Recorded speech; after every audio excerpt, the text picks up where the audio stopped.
Au nom du Père et du Fils et du Saint-Esprit. C'est une joie pour moi d'être parmi vous, comme je vous le disais tout à l'heure, dans cette paroisse de la Théophanie, dans cette paroisse où a célébré, je crois bien, Saint Jean de San Francisco, qui était venu ici, qui avait demandé l'hospitalité, et l'évêque Jean lui a donné l'hospitalité pour qu'il puisse célébrer ici. Ça remonte à quelque temps, puisqu'il est né au ciel en 1966. Et l'évêque Jean a bien sûr beaucoup célébré dans cette paroisse qu'il affectionnait.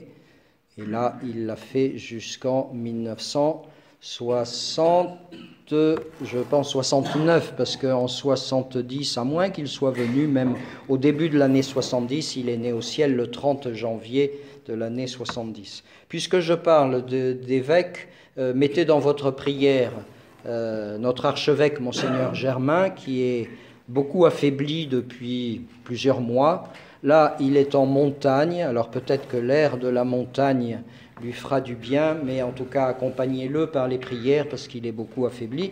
Je disais tout à l'heure qu'il a beaucoup donné pour l'Église depuis qu'il la connaît. Je crois 1957, il a vraiment consacré sa vie à l'Église catholique orthodoxe de France. Et maintenant, nous avons l'impression qu'il souffle un peu après ceci. Mais gardez-le dans votre prière. Gardez dans votre prière aussi Cécile.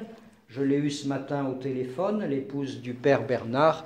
Elle était fatiguée, peut-être, avec des difficultés vocales. Peut-être qu'elle nous rejoindra dans le courant de la divine liturgie pour participer au moins à la bénédiction des eaux, ce que nous ferons après la divine liturgie. Nous bénirons les eaux. Vous savez que dans les pays, disons, traditionnellement orthodoxes, après la bénédiction des eaux, le prêtre va vers le fleuve le plus proche et il va bénir le fleuve. Ça se fait à Paris, ça se fera à Paris par les évêques orthodoxes qui sont à Paris pour la Seine. Et puis il jette une croix dans l'eau froide, dans certains pays comme en Russie, en Ukraine, en Serbie, en Roumanie, et les jeunes hommes plongent dans l'eau à cette époque-là, et ils vont chercher la croix, et celui qui ramène la croix aura bénédiction ou trouvera une épouse. Enfin bref, cette fête de la Théophanie est beaucoup célébrée dans le monde orthodoxe. Et le prêtre a l'habitude aussi d'aller dans toutes les maisons environnantes. Alors tout à l'heure, hier soir, les Carmes chez qui j'étais, ils m'ont dit « Vous allez le faire, ça ?» J'ai dit « Je voudrais bien le faire, mais je crois que tout le monde habite dans des lieux dispersés et ça prendrait un certain temps si le prêtre allait bénir les maisons. » Mais si le prêtre ne le fait pas, faites-le vous. Vous allez emporter de l'eau bénite et bénissez votre maison avec l'eau, passez dans les chambres, chantez pendant ton baptême dans le Jourdain, et vraiment bénissez vos lieux, bénissez-vous vous-même en buvant de cette eau. C'est une eau sainte, l'eau que nous allons bénir tout à l'heure. Dans l'Église catholique romaine, aujourd'hui, ils fêtent l'épiphanie, c'est-à-dire la visite des rois que nous avons fêtée le 6 janvier. Le baptême du Christ passe un peu inaperçu. Il sera fêté demain. Et l'évêque Jean, dans sa sagesse, s'est dit « C'est bien que tous les fidèles puissent participer à la fête de la Théophanie, donc mettons-la toujours systématiquement le premier dimanche qui suit la fête de l'Épiphanie. » Et c'est une bénédiction. Comme ça, vous pouvez participer, vous pouvez être là. Dans les églises orthodoxes, c'est généralement fêté le 19 janvier, si mes souvenirs sont exacts, puisque certains le fêtent le 6 janvier, et comme il y a le décalage de 13 jours avec le calendrier julien, beaucoup fêtent le 19 janvier, que ça tombe un dimanche ou que ça tombe le plus souvent en semaine. Mais c'est une grande fête. Je vous disais tout à l'heure, à Noël, nous avons chanté « Fais-nous voir aussi ta sainte Théophanie ». Et l'évêque Jean aimait, mais je radote peut-être parce que j'ai peut-être dit ça l'an dernier aussi, Mais comme je ne m'en souviens plus, peut-être vous avez oublié, alors je vais le redire. L'évêque Jean aimait à dire que là, il y a le même lien entre la fête de Noël et la fête de la Théophanie que entre la crucifixion du Christ et la fête de Pâques, le vendredi saint et la fête de Pâques. Pourquoi?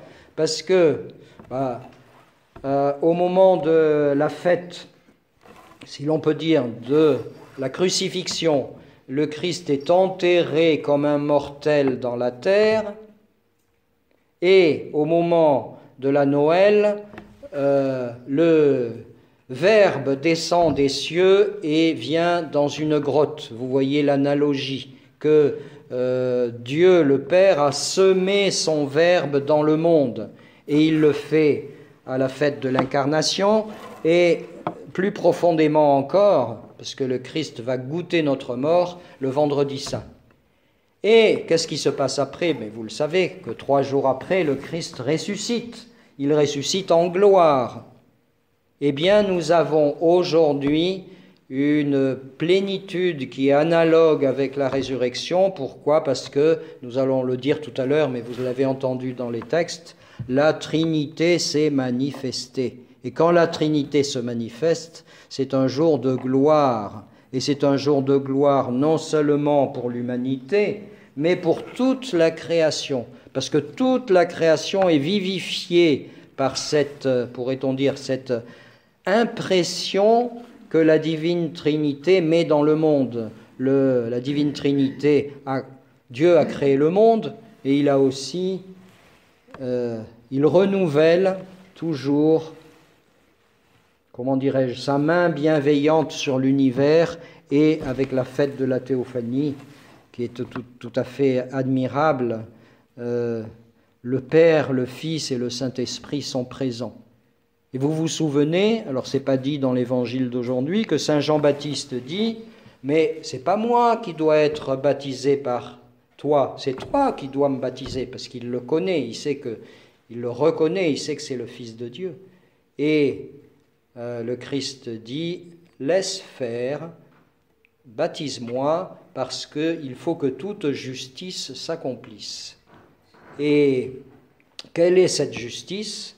Cette justice, c'est que, et on le voit aussi sur cette icône ici, cette justice, c'est que les flots vont retourner en arrière, c'est que ils vont retourner vers leur source. Ça veut dire que tout va être vivifié, toute la création va être vivifiée par la source qui est la Divine Trinité.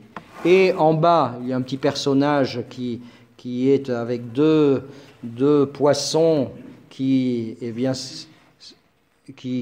sont vus de profil, c'est l'ennemi avec ceux qui veulent naviguer dans les eaux de l'humanité et nous entraîner vers les profondeurs, alors que le Christ veut nous ramener vers la source et vers le haut. J'ai presque déjà trop parlé. Mais je voulais dire quand même quelque chose, parce que j'ai entendu tout à l'heure que dans le calendrier liturgique que Michel parlait de Saint Basile. Et Saint Basile disait « Je ne suis jamais seul ». On a l'impression quelquefois dans notre vie que l'on ne peut être seul, que l'on est isolé, que les gens nous en veulent, etc., que nous avons nous avons des soucis qui s'accumulent. Et Saint Basile disait, et c'est là où on a besoin d'être consolé, c'est là où on a besoin de rencontrer des amis, c'est là où on a besoin d'être revivifié. Et Saint Basile dit, je ne suis jamais seul. Il y a le Père, il y a le Fils, il y a le Saint-Esprit, et il y a le pauvre petit serviteur de Dieu, Basile. Et il est important pour nous de nous immerger dans le nom, c'est-à-dire la puissance de la Sainte Trinité, parce que la Sainte Trinité a imprimé dans le monde le sceau de sa présence. Et la Divine Trinité est toujours là. Toujours. Toujours, toujours. Nous chantons quelquefois de façon anodine, et puis je terminerai là-dessus. Nous disons à la fin des psaumes, gloire au Père et au Fils et au Saint-Esprit, comme il était au commencement, maintenant et toujours et au siècle des siècles. Amen. Et nous le disons en disant, ça y est, c'est la fin du psaume. Mais qu'est-ce que c'est riche? Gloire au Père, c'est la présence du Père. Gloire au Père et au Fils et au Saint-Esprit. Comme il était au commencement, les Grecs diraient dans le principe de notre vie. Pas simplement au commencement, mais la divine Trinité est principe de notre vie. Maintenant, comme ce mot est joli en français, la main qui tient, maintenant, c'est le présent, mais c'est la main divine qui nous tient, toujours. Et toujours, on rajoute, et au siècle des siècles, les Grecs diraient, et aux éons des éons, c'est-à-dire à tous les plans, quelques plans que nous soyons, de l'enfer, de la terre, du ciel. Et on termine par Amen, et Amen, dans le mot Amen, il y a 3 lettres, et il y a la divine Trinité. Le Aleph, c'est la source, la première lettre, le Père.